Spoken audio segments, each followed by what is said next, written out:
বন্ধু বান্ধৱীসকল আমাৰ কৃষ্ণ গগৈ বাদ্যৰ প্ৰথমটি ভিডিঅ'লৈ আপোনালোকক স্বাগতম জনাইছোঁ আৰু আজি আপোনালোকৰ প্ৰথম ভিডিঅ'টোত আমি দেখুৱাবলৈ লৈছোঁ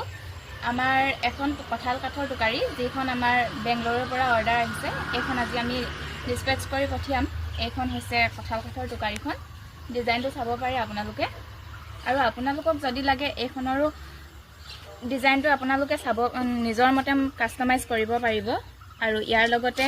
তেওঁলোকে অৰ্ডাৰ দিছিলে 8খনকৈ স্কেলৰ গগনা এইখন চাব পাৰে এখনৰ মাত্ৰ মই আপোনালোকক শুনাই দিছোঁ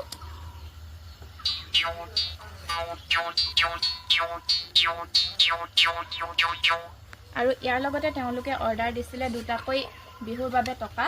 এই দুটা চাব পাৰে আপোনালোকে আৰু আপোনালোকে টকাৰো আপোনালোকে নিজৰ মতে নিজৰ ইচ্ছামতে ডিজাইনটো কাষ্টমাইজ কৰিব পাৰিব এইকেইটা হৈছে ইয়াৰ টকাকেইটা আৰু ইয়াৰ লগতে আমি তেওঁলোকক ইমান দূৰৰ পৰা অৰ্ডাৰ দিয়াৰ বাবে তেওঁলোকলৈ সৰুকৈ আমাৰ ফালৰ পৰা এটা উপহাৰ দিছোঁ প্ৰত্যেকখন গগনাত হ'বৰ বাবে এটাকৈ গগনাৰ চুঙা